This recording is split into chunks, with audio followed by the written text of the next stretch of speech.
Hi, and welcome to this installment of Frank and Mary here in Southborough. If you haven't seen this show before, my name is Art Bergeron. My day job is as an elder law attorney at Myrick O'Connell up the street in Westborough. But this is not about my day job. It's about my friends Frank and Mary. If you've been to my presentations at the Senior Center or seen any of them online, you know that Frank and Mary's goal in life is to live in their house until they die and be buried in the backyard. And if you're like Frank and Mary, then you may be interested in this show, because the point of the show is to help Frank and Mary know the people that they need to know and the programs they need to know about in order to just stay where they are or move. So with me is my wonderful co-host, Doug Peck, who has been living in Southborough now for ages, whose day job is actually helping seniors with an organization called Seniors Helping Seniors. But this isn't about his day job. He ends up finding these great guests that he feels might be of really interest to you as a person in Southborough. And he's found another wonderful one today. Doug, whom do we have today? Hi, everybody. We have Ellen Koswick today. Ellen is a near neighbor. She's in Framingham, so she's very close by. And I've known Ellen for a number of years, probably 5 or 6 years anyway. And I know that a big part of this show is for people who really want to, be buried in their own backyard. But we also know that things also don't work out as we want them to. So there may come a time when you need to really be thinking about your house, selling your house, maybe for health reasons, maybe for whatever reason. And so what I thought we'd do, people probably haven't sold or bought a house, at least seniors, for the last 30 or 40 or more years. Things have changed. Ellen is a realtor, experienced with dealing with seniors. And so we're going to talk today about selling your house at this time, in the 21st century. What you should do, what you shouldn't do, etc. So I remember my dad, we grew up on French Hill in Marlborough. My dad would do this French quote, "L'homme propose et Dieu dispose." Man proposes, God disposes. Yes. Frank and Mary really want to stay in their house. But, sometimes, right. God says, no, it's time for a change. And so I think this is a really good idea. I know we've got a lot of folks. And, when you talk about changes, I was just talking to somebody, because they were talking about, because they have their son is thinking of buying a house in near Ipswich. Mm-hmm. And so they're saying, we could really use a lawyer, but, we really want somebody who is local. And I said, well, it used to be that was good, because typically the bank mortgage attorney was in the area, and you saved a lot of money by saving the time to drive to the closing, but they don't do closings anymore. They were like, they don't do closings anymore? How is that, how is that even possible? So things really have changed. So I think this is it's a good time to be talking about this stuff. Really useful. Okay. So thank you, Doug, for finding Ellen. Well, good. Well, welcome, Ellen. Thank you. I'm very excited to be here and hope I can answer a lot of your questions. Yes. So tell us a little bit about yourself, because I know you've worked in the senior industry as well as being a realtor. Yeah, so I've been a real estate agent for 17 years now. I went into the industry so I could raise my kids and have the flexibility I needed. And, being a realtor, I make my own hours, and it gave me that flexibility to pick up my kids and do my thing. But in addition to that, I absolutely fell in love with it and have a total passion. In addition to that, I've worked many, many years within the senior industry. So I have actually worked in senior housing, in assisted livings, in memory care communities, et cetera. So I've had a great inside experience as well, working with families, working with their loved ones. And I certainly understand what they're going through, been through it with my own family as well, with my parents who both have passed away. So I understand where everybody is coming from. So I have found this great niche combining those two passions. And it's given me an opportunity to, what I think is, help a lot of seniors through this process. Mm-hmm. So Ellen and I talked last week. We had coffee together, and it really struck me that knowing what all this is about is probably one of the most important things you should be looking for should you pick a realtor. Because tell us a little bit about that, Ellen. Because I think you have a different perspective on things, and I think that's really critical. Yes, so I think it's very important that when anyone, I mean, but particularly a senior, but when anyone is finding a realtor to work with when they're selling their home or buying a home for that matter, but we are speaking about selling here. When selling a home, it's very important to find someone that you click with. I know a lot of people think that selling a home is a very quick process because they think about the fact that once they have an accepted offer until they actually move out, it is about a 30 to 45-day process, which is relatively quick. But the reality is the process from beginning to end can be very long, depending on the person, depending on the situation that you're in. So it can take many, many months. It's very important to find a person that you connect with. There are a lot of absolutely fabulous real estate agents out there with lots and lots of experience.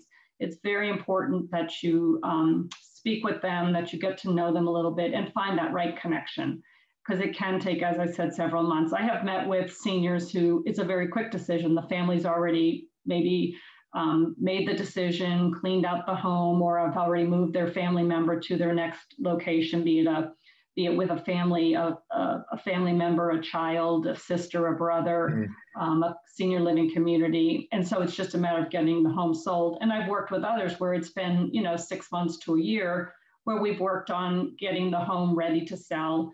And it's been a very, very long process. So you do need to make sure you're with the right person because you're going to spend a lot of time with them. Yes. And one other thing that you mentioned, go ahead, Arthur, I'm sorry. And I was just going to say, and from Frank and Mary's perspective, I would just kind of emphasize, don't, as Ellen just said, don't be afraid to shop around. I think she's absolutely right.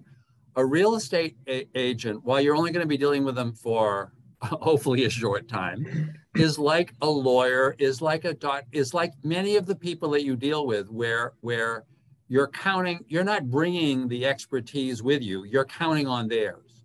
Correct. So you really want to feel like you've got somebody who is kind of hearing where you want to go and has some experience to be able to deal with what you want. And that's going to vary from person to person. So you need a person that you trust, especially because that person is now going to be bringing to you people who may be wanting to buy your house on various terms. And you need a person who can really give you the information, kind of be filtering what that person is saying, what that person is needing, in providing this kind of reality check in terms of pricing.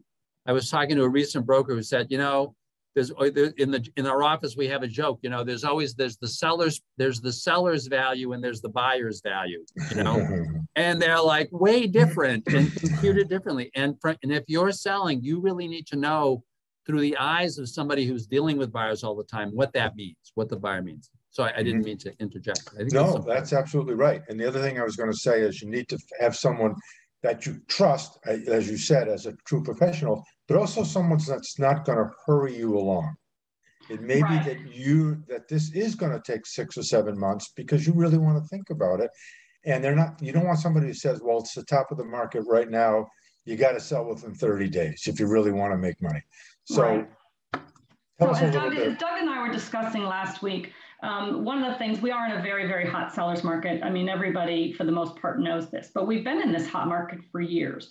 And the anticipation is it's going to continue to be a seller's market for some time. Now, maybe not as hot as it's been, and nobody knows for sure. We all know that I shouldn't say nobody anticipated 2008. There were several people who did, but generally speaking, no one expected what happened. But the reality is all signs are pointing to it's going to continue to be a seller's market. So nobody should hurry you along. But the one thing Doug and I discussed is the fact that, especially when you're dealing with a senior who's been in their home for many years, they aren't just throwing things out or cleaning things out. This is their life. And it needs to take time. And although it does need to be done, it needs to be done with empathy and understanding. So it is important to have someone who understands it does take time. So if I walk into the home of a 35-year-old with 4 kids and their house is a disaster, I am going to say to them, okay, guys, you got to get this stuff out of here. Just clean this stuff up, get a storage unit, throw it in the back of a U-Haul and just toss it in the unit. You can clean it up later. Let's get this thing on the market. And they understand that, and it's not insulting, and it's not, it doesn't hurt their heart because it's not their longtime home. You can't say that to someone who's been in their home for 30, 40, 50 years that has the markings on the wall of where their children grew up. You need to be understanding of what they're going through and what their children are going through. And that's what I'm saying about finding the right person, someone who has dealt with seniors before and someone who understands that that does take time, because the home is not necessarily a quick sale for an agent. It's more building a relationship and helping a family through a process. Yeah. So Ellen, you know, from when I talk to folks right now, and of course there are people always trying to, and I've been saying what Doug had said. So, you know, this looks like a good market. If you're thinking of selling within the next 4 or 5 years, this is a great time to sell. Exactly. You know? If it's between this year and next year, well, you know, maybe that won't be, but over in that, but I was attuned to thinking that today, October, was like kind of the end of the selling season. I always think the selling season ends with the World Series, where we may be again, who knows, right? And starts the weekend after the Super Bowl, when everybody had finished watching Tom Brady, and now they're going to go back to their lives, you know, and so they start shopping. But has that changed, or was I always living in an illusory world that thinking that the season ended right now? No, you're pretty much accurate, but it has been very different in that we're in a seller's market. So I wouldn't say it ends. The season never ends. People are always buying. People are always selling, but it's definitely slowed down a little bit. So I would say that the listings I had over the summer, there may have been, I had open houses that had, 50 people wander through, and you just kind of your head starts spinning as they're coming through the door, with 15, 20 offers on them. An open house I had recently, I had maybe 20 people come through and just a few offers come on the house. And there are a lot of people saying, oh my gosh, we're crashing. But the reality is, in a normal market, you're lucky to have 10 people come through an open house over the course of several days, and you're lucky to get an offer on a house in 3 months. So we are very much in the seller's market. But yes, you are correct. So this is a slower time of year, for lack of better terminology.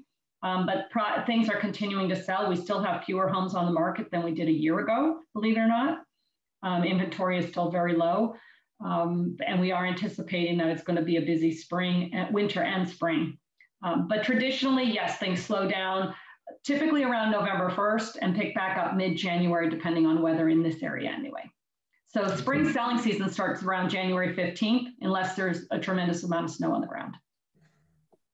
Well, thank you for that. And Doug, you know, I've got other questions, but this is your guest. So I just realized, save some time for me at the end, because this is really interesting stuff. So how do you get started though, Ellen? I mean, you know, first of all, I think this is a good introduction to what you need to do. That it's a process. It's not just a one-time event. It's your biggest investment probably you'll ever have. So it's important. So how do you get started? Do you start assessing what needs to go in the house, how you would clean it up, etc.? So are you talking about if you've made the decision to sell? If you've made the, or you're at that point where you're really thinking about it, but it's becoming obvious that it's going to happen sooner or later. Right. So whether you decide to make the decision to talk with a real estate agent yet or not, the important thing is to just start cleaning up, cleaning through, disposing of, you know, whatever terminology someone wants to use with their family member, the things that you know you just don't need, your family doesn't want, the easy things to get out of the home. That's the easiest way to start. And then you work backwards from there. Hang on to the things that you know the family needs to discuss, hang on to the things you might take with you, and work on those later on. But the important thing is, when you get to a point that you want to sell, you have to make it almost like a clown car. You have to make it look like you could fit, you know, an entire army in your house, because that's how it's going to sell. It has to look roomy, it has to look airy, it has to look like it can hold everybody. So you have to get as much out as possible. And that doesn't matter if you're 25 or 85, that's what your house has to look like when you go to sell. Okay. Yeah. So to start, it would be sorting through your things and determining what things you absolutely positively do not need anymore and disposing of them. There's no, you could start that anytime. Anytime. Most people should have started that 30 years ago, but they don't. Yeah. You know, their basement is a testament to their failure to do that. Yes. Right? Right. I think the greatest thing my father ever did is, after my mother passed away, he said to all, I have 3 brothers, and he said to all of us, I don't want to live in this big house by myself, because we grew up in a very large colonial. And he did. He went through it all. He brought us all home. and just said, take what you want, and I'm just going to move to a condo. And he moved to a 2-bedroom condo. So when he did pass away 25 years ago, it was, for lack of better terminology, I would never call it simple, but for lack of better terminology, it was much simpler because he had already done all of that. Yeah. You know what I'm saying? And so I did the same thing, actually. When my youngest child left, it was like, okay, I'm done with this big house. And I did the same thing. So it made it easier for my children for later, I think. So how about major projects? I mean, you know, a lot of folks may be saying, geez, I haven't updated the kitchen in 20 years or the bathroom. Should you really think about that? Or in this market, it's more important, as you said, get rid of this stuff, maybe get the house professionally cleaned. I mean, you know, just walls washed and everything so it looks good, but leave the other stuff. Do they really need to go through a whole bathroom, you know, reconstruction or kitchen facelift? No, I think you're correct. The important thing is just getting everything out and getting it completely professionally cleaned. Because here's the thing: if you have a house that was built in whatever 1950 and it hasn't been touched since 1950, and you renovate the kitchen, then the rest of the house just looks that much worse. Just leave it be. Just leave it be. As long as it's clean and livable, the next family to move in can take care of things as they go along. Okay. Because I suppose they're gonna factor that in. You know, when I talk to seniors, because we have those very same conversations. Oh, I'm not ready to put my house on the market. You know, I really have to, do the kitchen or and I just say, you know, don't assume. I said, first of all, I always say, talk to a broker about that. Talk to a broker about what, because you have no idea. You have no idea what in today's market buyers are looking for. And the only person who does is the person who is seeing a lot of buyers. It's the absolute only way, because, you know, styles change, you know, what the countertops are about, styles change. And you don't want to be trying to figure out on behalf of the buyer what the buyer wants the buyer's kitchen to look like. Well, exactly. And everybody's has different tastes as well. And, you know, the thing is, you might put in beautiful white quartz countertops because that's what the builders are putting in, but the guy moving in really might like purple speckled countertops. I mean, you just don't know.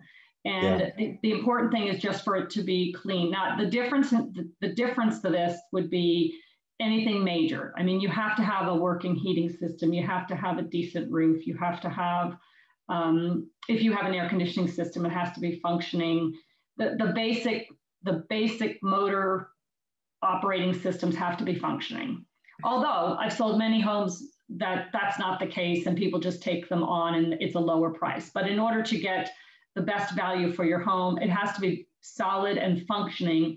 The other stuff a new homeowner will take care of, the cosmetic things. Yeah. So that's one of the things that a realtor, I mean, would you walk through a house with people with a notepad and say, you know, what's working, what's not? You need to get this done. Don't worry about that. Yeah. It could be even things, you know, just small things that you see because you're new coming in, that you say, look, a couple of $100 or even a couple of $1,000 invested here could make a difference. And it really needs to be done for you to get the best price you can from the home that you have. Exactly. So I did sell one recently where the woman who moved out had lived there for almost 60 years. And so they tore up all the carpets. I think the carpet was like 45 years old, and they tore it up it had hardwood floors underneath, but she had animals, and there were stains from animal urine. And I did tell them, you know, hardwood floors are beautiful. So it's worth putting a few $1,000s in to get these stripped, just to get those stains out. So people see that these are true hardwoods, because they were beautiful.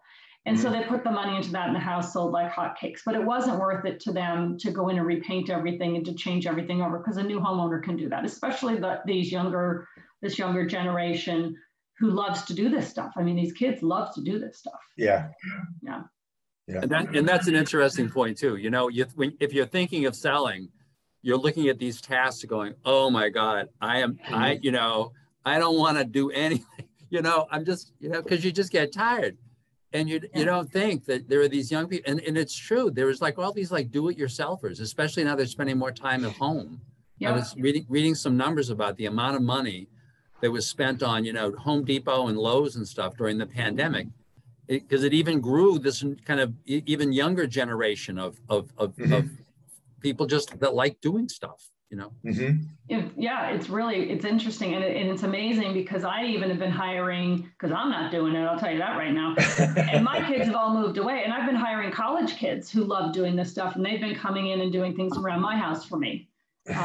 Because the younger generation really does love to do these things, and they love learning how to do them. So it's really best for seniors who are selling their homes, just really to get it neat, to get it clean, to make it look as livable. I mean, and most of these homes are beautiful anyway, because these older homes were built so strong. I was in one last night that I recently sold. They're renovating, completely gutting it and renovating. And the contractor went through and he said, boy, this house is strong as can be. Boy, we don't build them like this anymore. And, you know, they were actually going to go in, they're tearing out walls, they're doing all kinds of stuff. But he said this house was so strong. And that's the beautiful thing. But this seller had this house clean, and you could have eaten off the floors.